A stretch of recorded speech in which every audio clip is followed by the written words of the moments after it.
First and foremost, I want to give all praises, honor, and glory to Yahweh, Bahasham, Yahweh Shai, Bahasham, Recha Kodash. Double honors to the elders and the apostles of Great Millstone, and peace and blessings to the elect. And today we're going to go into the book of Mark, the 6th chapter. And he went out from thence and came into his own country, and his disciples followed him, or follow him. And when the Sabbath day was come, he began to teach in the synagogue, and many hearing him were astonished, saying, From whence hath this man these things? And what wisdom is this which is given unto him, that even such mighty works are wrought by his hands? Is not this the carpenter, the son of Mary, the brother of James and Joses, and of Judah and Simon? And Judah being Jude, and James being James, right? And are not his sisters here with us? And they were offended at him, right? Because they're like, we know his family, we know his parents, we know his brethren, we know his sisters, and how all of a sudden he's teaching out here like he's some new authority. Like what?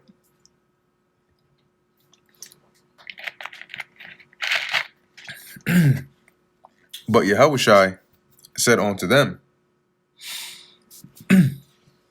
a prophet is not without honor, but in his own country, and among his own kin, and in his own house. See? So, everywhere else, right? If you were to go everywhere and they didn't know you, they would reverence you, right? Like Yahushua is saying here. Now, an example is also people that you knew before coming into the truth versus people that you met after coming into this knowledge, right? The way you are after being in this knowledge, when you meet people with the way you are now, this is how they know you.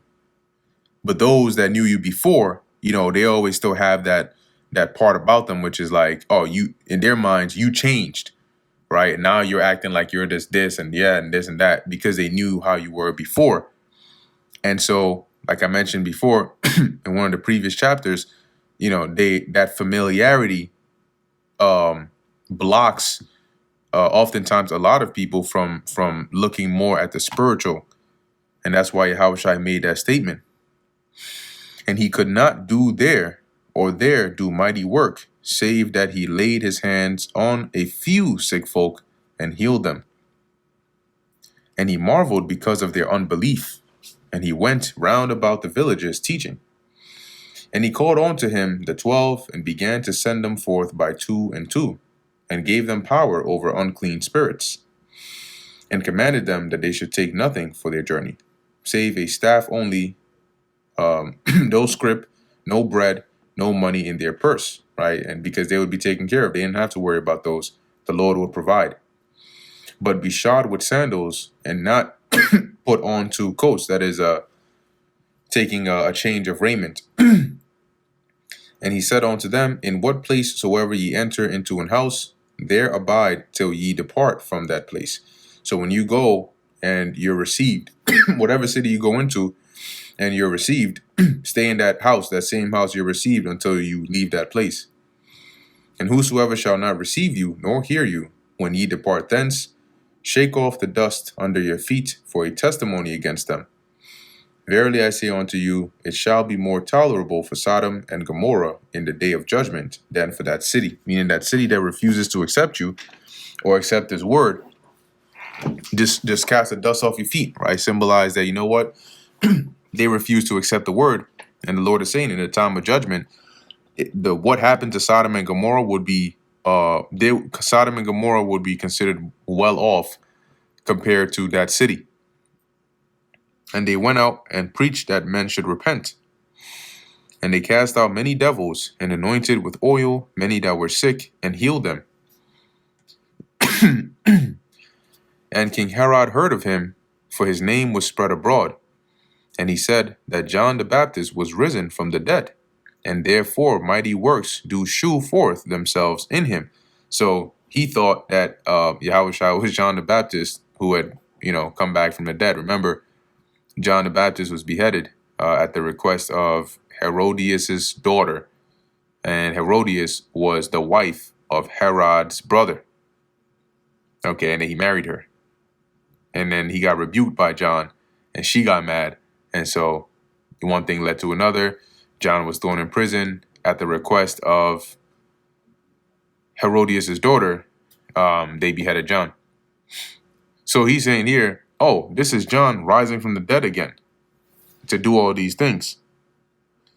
Others said that it is Elias, and others said that it is a prophet, or as one of the prophets. But when Herod heard thereof, he said, it is John, whom I beheaded. He is risen from the dead. For Herod himself sent forth and laid hold upon John, and bound him in prison for Herodias' sake, his brother Philip's wife, for he had married her. For John had said unto Herod, it is not lawful for thee to have thy brother's wife. Therefore Herodias had a quarrel against him, and would have killed him, but she could not. Damn, this bitch was evil. For Herod feared John, knowing that he was a just man, and an holy, and observed him. And when he heard him, he did many things, and when he heard him, he did many things, and heard him gladly. And when a convenient day was come, that Herod on his birthday made a supper to his lords, high captains, and chief estates of Galilee. And when the daughter of the said Herodias came in and danced, and pleased Herod, and them that sat with him, the king said unto the damsel, ask of me whatsoever thou wilt, and I will give it thee. And he sware unto her, whatsoever thou shalt ask of me, I will give it thee, unto the half of my kingdom. So anything you ask, up until the half, like even as much as half of my kingdom, I'll give you. And as a way of saying, like a figure of speech to say whatever you want. And she went forth, and remember, he sware unto her, right? And she went forth and said unto her mother, what shall I ask? And she said, the head of John the Baptist, because her mother was a demon who was mad at John because he rebuked their relationship. And she came in straightway with haste unto the king, and asked, saying, I will that thou give me by and by in a charger the head of John the Baptist. And the king, when at that point, the music probably stopped. You know, people's faces got concerned. They looking around. Oh shit, hold on. They sitting up in their chair, and they looking at Herod like, yo, you hear this right here?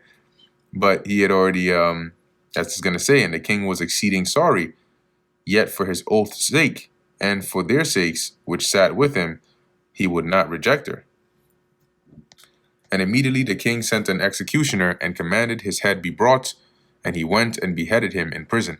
And the Most High set that up. He had that happen, you know, for a reason, right? Because John the Baptist had completed his job, his role, right, to come and usher in Yahushua, and now he had to sort of just, you know, be out the picture now. Where we at? Verse 28, and brought his head in a charger, and gave it to the damsel, and the damsel gave it to her mother. And when his disciples heard of it, they came and took up his corpse, and laid it in a tomb. And the apostles gathered themselves together unto Yahushua, and told him all things, both that they had done, and what they had taught. And he said unto them, come ye yourselves apart into a desert place, and rest a while. For there were many coming and going, and they had no leisure so much as to eat. So because it was so many people constantly there, that they didn't even have a second to sit down or to eat. And they departed into a desert, that's an isolated place, by ship privately. And the people saw them departing, and many knew him, and ran afoot thither out of all cities, and outwent them, and came together unto him. They said, you ain't getting away that easy. And Yahushua, when he came out, saw much people, and was moved with compassion toward them, because they were as sheep, not having a shepherd. And he began to teach them many things, right? Because he saw the state that they were in. And he just, you know, he's like, damn, like they're lost. Now when the day was now far spent, as in it was getting late, his disciples came unto him and said, this is a desert place, and now the time is far past. Send them away, that they may go into the country round about, and into the villages, and buy themselves bread, for they have nothing to eat. So is he saying, the disciples are saying, well, it's getting late. There's nothing here to eat. So dismiss them so they can go in and get some food. And he answered and said unto them, give ye them to eat. And they said unto him, shall we go and buy 200 penny worth of bread and give them to eat? There's a lot of people here, Lord. He saith unto them, how many loaves have ye? And go and see. And when they knew, they said, 5, and 2 fishes. And he commanded them to make all sit down by companies upon the green grass. So when you see how it says in verse 35, this is a desert place. That desert place doesn't mean it was an actual desert, right? As you just mentioned, green grass. What it means is it was more isolated. And they sat down in ranks by hundreds and fifties. And when he had taken the 5 loaves and the 2 fishes, he looked up to heaven and blessed and brake the loaves and gave them to his disciples and set before them the 2 fishes divided, and the 2 fishes he divided among them all. And, he basically used some form of spiritual power to, whether he was cloning the fish or what, but they were able to feed all of them and still have more left. And they did all eat and were filled. And they and they took up 12 baskets full of the fragments and of the fishes, that's the leftover. And they that did eat of the loaves were about 5,000 men. And straightway he constrained his disciples to get into the ship and to go to the other side before onto Bethsaida, while he sent the people away. So he's like, you take the lead and go over there. I'm going to dismiss the people.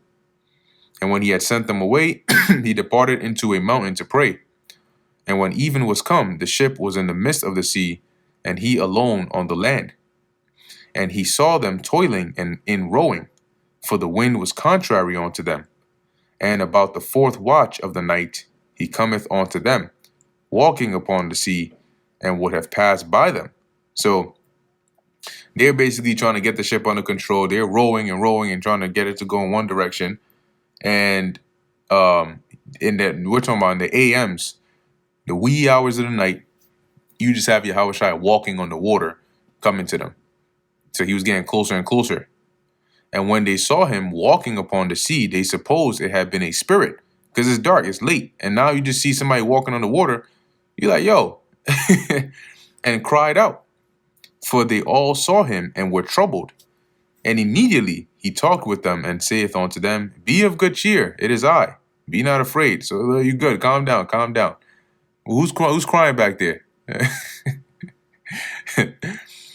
And he went up unto them into the ship, and the wind ceased, and they were sore amazed in themselves beyond measure, and wondered. So when he got into the ship, now here it doesn't mention the part with Peter, right, walking on the water. But we, in the I think it's in the book of, I think both Luke and Matthew mention it. But in any case, Yahushua gets in the ship, and as it says, they were sore amazed in themselves beyond measure and wondered. For they considered not the miracle of the loaves, for their heart was hardened. So, as it says here, they were basically in shock, right? Like not in like, medical shock or anything, but it was just like, beyond comprehension that he just walked on water like that. And when they had passed over, they came into the land of Gennesaret and drew to the shore. And let's see this here. Oh, right. In what verse was that? Right, the verse right up above, it mentioned here their heart was hardened. So reading that in the NLT, it says, for they still didn't understand the significance of the miracle of the loaves. Their their hearts were too hard to take it in. So it hadn't sunk in yet. Verse 54 or 53 again. And when they had passed over, they came into the land of Gennesaret and drew to the shore. And when they were come out of the ship, straightway they knew him, and ran, which is the people, and ran through through that whole region round about and began. So the second Yahushua reached the shore, they said, it's him, he's here. Go get all the sick or anybody that needs healing. You better come here quick.